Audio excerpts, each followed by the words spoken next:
Hi friends, welcome to ఒరే మచ్చా YouTube channel. ఆఫ్ఘనిస్తాన్తో జరిగిన మ్యాచ్లో మన టీమిండియా అద్భుతమైన విజయం అయితే సాధించింది. ఈ మ్యాచ్లో వచ్చేసరికి టీమిండియా బౌలర్, టీమిండియా బ్యాటర్లు అద్భుతంగా రాణించడంతో ఈ విజయం దక్కిందని చెప్పుకోవచ్చు. అయితే ఎవరెవరు రాణించారు అద్భుతంగా అనే విషయాల గురించి పూర్తి డీటెయిల్ తెలుసుకునే ముందు మా ఛానల్ సబ్స్క్రైబ్ చేసుకోండి. పక్కన ఉన్న బెల్ ఐకాన్ మాత్రమైతే క్లిక్ చేసి పెట్టుకోండి. ఫర్దర్గా మేము వీడియోలో అప్లోడ్ చేసినప్పుడు మీకు నోటిఫికేషన్ వస్తుంది. T20 ప్రపంచ కప్ 2024లో బంగ్లాదేశ్తో జరిగిన మ్యాచ్లో టీమిండియా అద్భుతమైన విజయం అయితే నమోదు చేయడం జరిగింది.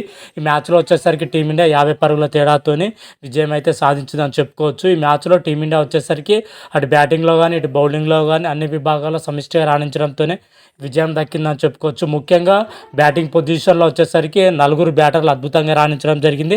బౌలింగ్లో వచ్చేసరికి 3 బౌలర్స్ అద్భుతంగా రాణించడం జరిగింది.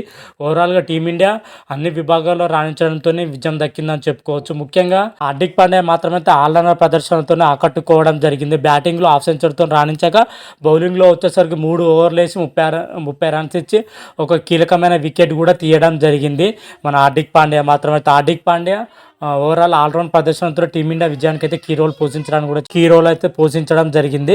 అయితే అదేవిధంగా తొలుత బ్యాటింగ్ చేసిన టీమిండియా నిర్ణీత 20 ఓవర్లో 196 పరుగులు చేయడం జరిగింది, 5 వికెట్లు కోల్పోయి.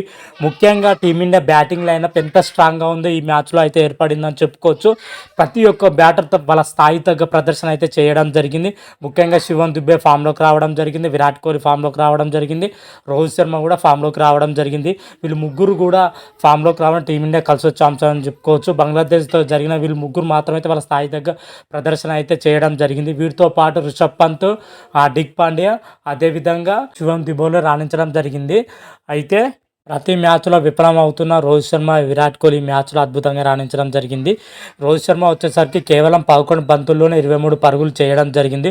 3 4లు 1 సిక్సర్తోనే రోహిత్ శర్మ అద్భుతంగా రాణించడం జరిగింది. అతను తోడుగా వచ్చేసరికి విరాట్ కోహ్లీ 28 బంతుల్లోనే 37 పరుగులు చేయడం జరిగింది. ఒక 4, 3 భారీ సిక్సర్లతో విరాట్ కోహ్లీ రాణించడం జరిగింది. వీళ్ళిద్దరు ఫామ్లోకి రావడం టీమిండియా కలిసి వచ్చే అంశం చెప్పుకోవచ్చు.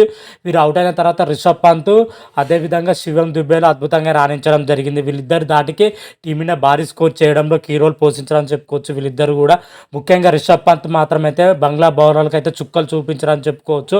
కేవలం 24 బంతుల్లోనే 36 పరుగులు చేయడం జరిగింది. 4 4లు 2 సిక్సర్లతోనే రాణించడం జరిగింది. ఆ తర్వాత వచ్చిన సూర్యకుమార్ యాదవ్ కేవలం 6 పరుగులకి అవుట్ అవ్వడం జరిగింది. సూర్యకుమార్ యాదవ్ ఆ తర్వాత హార్దిక్ పాండ్యా, శివన్ దుబేల్ మాత్రమైతే బంగ్లా బౌలర్లకు అయితే పట్టపగలే చుక్కలు చూపించడానికి కూడా చెప్పుకోవచ్చు. ఇద్దరు కూడా బంగ్లా బౌలర్ల పైన అయితే ప్రతి దాడి చేశారని చెప్పుకోవచ్చు. ఒక దశ నుండి శివన్ దుబే దంచి కొడుతుంటే మరొక దశ నుంచి హార్దిక్ పాండ్యా విజృంభించి ఆడడం జరిగింది. వీళ్ళిద్దరు దాటికి టీమిండియా భారీ స్కోర్ చేయడంలో వీళ్ళిద్దరు కీ రోల్ పోషించారని చెప్పుకోవచ్చు.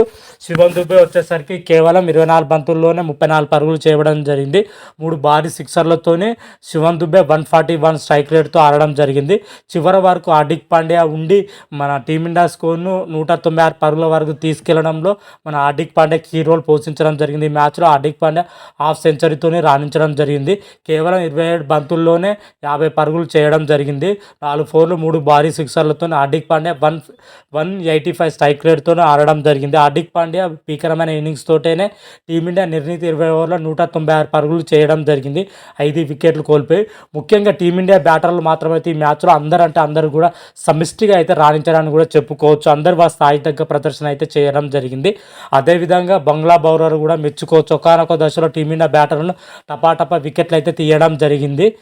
ముఖ్యంగా చెప్పుకోవాలంటే తజీమ్ హసన్ మాత్రమైతే ఎక్సలెంట్గా బౌలింగ్ వేయడం జరిగింది, 2 వికెట్లు తీయడం జరిగింది.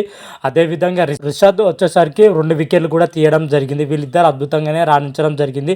వీళ్ళు రాణించడం ద్వారా టీమిండియా భారీ స్కోర్ చేయకుండా తక్కువ స్కోర్కి ఆ కట్టడి జోన్లో వీళ్ళిద్దరు కూడా కీ రోల్ పోషించడానికి కూడా చెప్పుకోవచ్చు. అనంతరం 197 పరుగులతో లక్ష్యంలో బరిలో దిగిన మన బంగ్లాదేశ్ కేవలం 20 ఓవర్ల 146 పరుగులు మాత్రమే చేయడం జరిగింది, 8 వికెట్లు కోల్పోయి. బంగ్లా బ్యాటర్లో వచ్చేసరికి 2 ప్లేయర్లు తప్ప మిగతా బ్యాటర్లు మాత్రమైతే పూర్తిగా విఫలం అవ్వడం జరిగింది. అందరూ కూడా 15 లోపే అవుట్ అవ్వడం జరిగింది. 3 బ్యాటర్లు మాత్రమే 15 కంటే ఎక్కువ రన్స్ కూడా చేయడం జరిగింది. ముఖ్యంగా వచ్చేసరికి నజముల్లా హసన్ సంతు వచ్చేసరికి 32 బంతుల్లోనే 40 పరుగులు చేయడం జరిగింది. ఒక 4 3 భారీ సిక్సర్లతో సంతు మాత్రమైతే ఎక్సలెంట్ ఇన్నింగ్స్ ఆడడం జరిగింది. భారత బౌలర్ల పైన ప్రతిదాడి అయితే చేయడం జరిగింది. సంతు ఒకడే వచ్చేసరికి అతను తోడుగా వచ్చేసరికి సంజీజ్ హసన్ వచ్చేసరికి కేవలం 31 బంతుల్లోనే 29 పరుగులు చేయడం జరిగింది.